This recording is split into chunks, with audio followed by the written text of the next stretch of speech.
πω κάτι. Με πολύ χαρά έτσι, εδώ στον χώρο της Εκκλησίας. Πήραμε πολύ αγάπη, πήραμε γαλήνη. Δεν μας απασχολεί πια.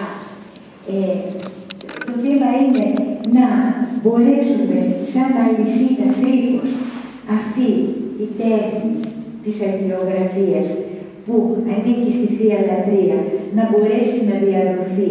Είναι δικιά μας. Είναι δικιά μας. Μας ανήκει. Είναι της Ορθοδοξίας.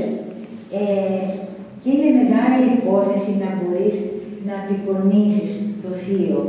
Νομίζεις ότι εσύ μπορεί να ξεγελαστείς, ότι μπορεί να δουλεύεις εσύ πάνω στην εικόνα, όμως η εικόνα δουλεύει στην ψυχή σου ίδια.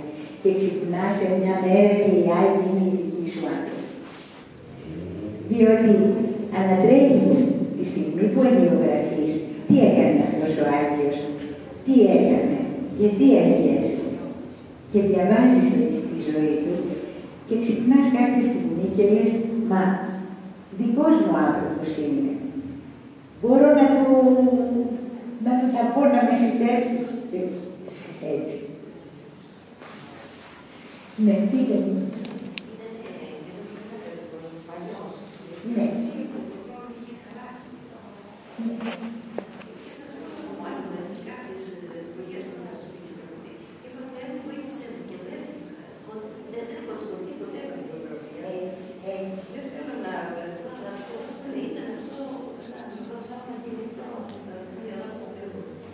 Έτσι.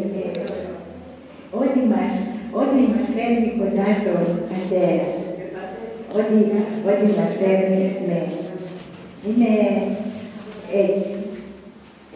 Και να ξέρουμε, αυτό λέω εγώ, ότι δεν είμαστε ορφανοί, έχουμε Πατέρα. Και σε όλες τις δυσκολίες μας μπορούμε να τα λέμε, όπως έλεγε ο γέροντας ο Πορφύριος, το δωμάτιο έχει εγκατάσταση ηλεκτρικού ρεύματος.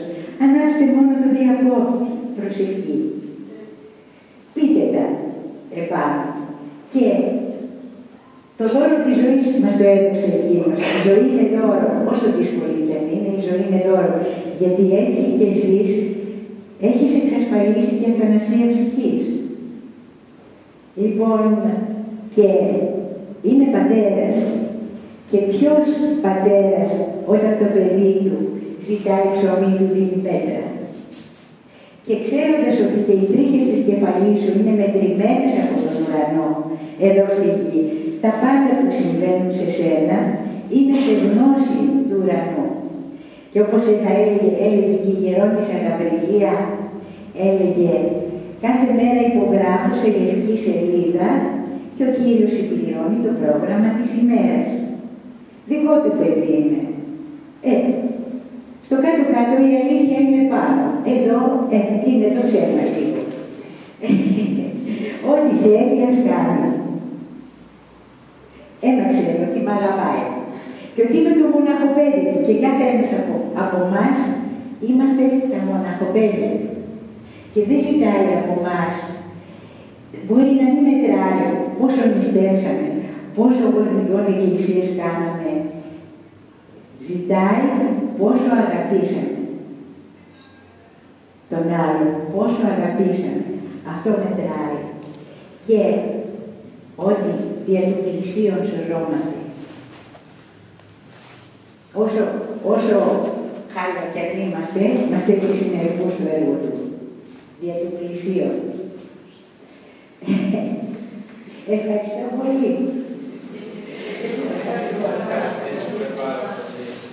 Κυρία Καληνίκη, η οποία με τόση αγάπη, με τόση ομορφιά ήρθε σήμερα και μας αναφέρθηκε στο θέμα της αγιογραφίας. Θέλω να πούμε ότι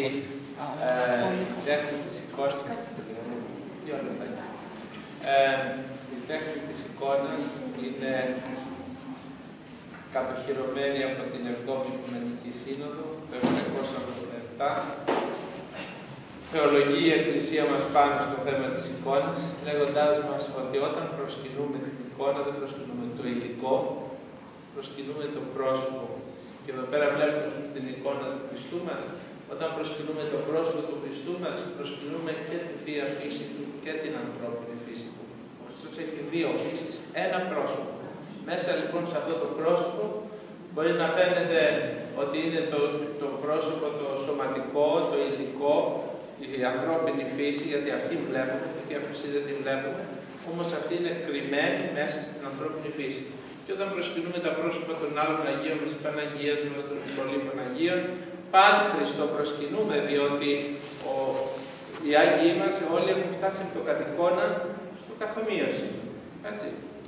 Η φύση τους βέβαια δεν αλλάζει, είναι ανθρώπινη, αλλά κατά άκρα οικονομία και κατά χάρη Θεού έχουν φτάσει στη θέωση.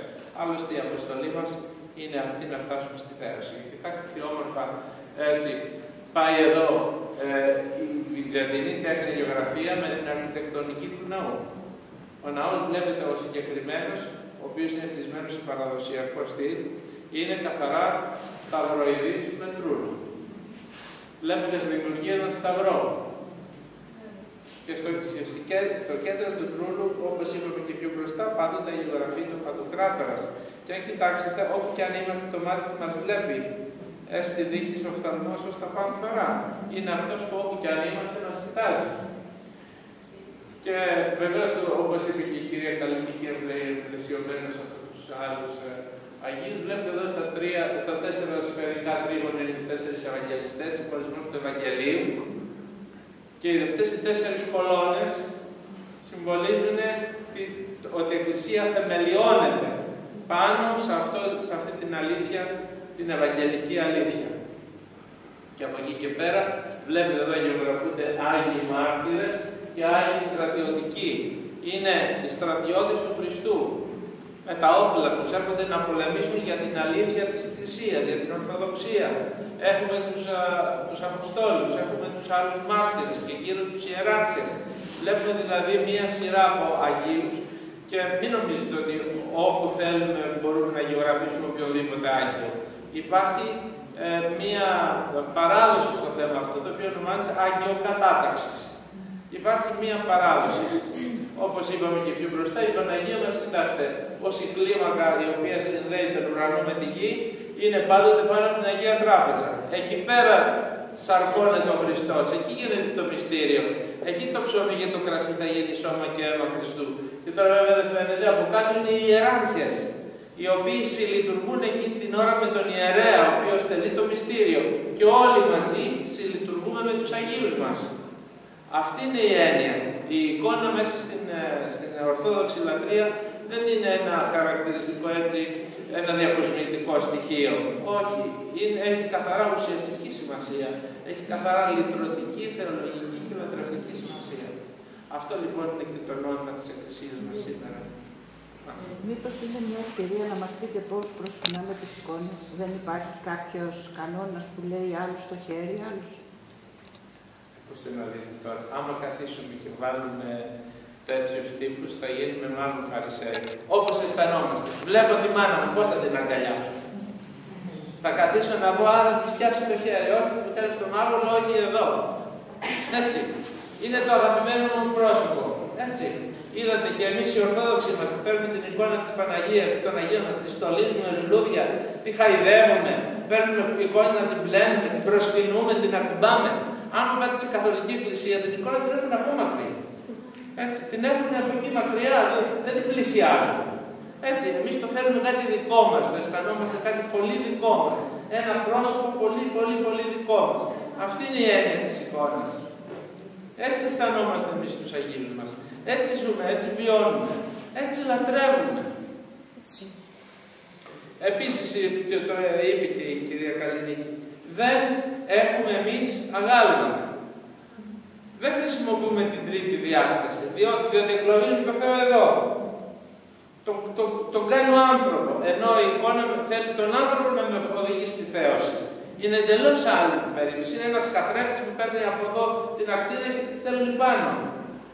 Αυτή είναι η έννοια της Ιερής Εικόνας. Θέλει να μας κάνει ανθρώπους της Βασιλείας του Θεού. Γι' αυτό είδατε και στις εικόνες μας, στη βυζαντινή τέχνη, πουθενά δεν θα βρείτε να έχει βάθος η εικόνα, να έχει φόντο. Μόνο δύο διαστάσεις. Έτσι. Και αυτό το χρυσό ή το γαλάζιο το μπλε συμβολίζει την παρουσία του Αγίου Πνεύματος. Είναι πρόσωπα της Βασιλείας του Θεού. Ήδη πια έχουμε φτάσει στη μετά την μέλουσα κρίση εποχή. Αυτή είναι η άγγιοι μας. Και εμείς ερχόμαστε να συμμετέχουμε μαζί τους. Θα μου πείτε, μα έχει γίνει, έχουμε την πρόγευση. Ήδη από τώρα ζούμε και βιώνουμε εκείνο το οποίο θα έρθει αργότερα. Βλέπετε λοιπόν πόσο βάθος έχει η Ορθόδοξη λατρεία, πόσο βάθος έχει αυτή η τέχνη που υπάρχει εδώ και 2.000 χρόνια μέσα στην Εκκλησία μας. Και πάλι σας ευχαριστούμε πολύ. Σας ευχαριστώ όλους σας. Κάντε καλό. Όλες τις Κυριακές έτσι τα απόγευμα, μετά τον κατενικτικό εισπέδιο, θα έχουμε κάποιες ομιλίες, κάποιους εκλεκτούς ομιλητές που θα μας πούν.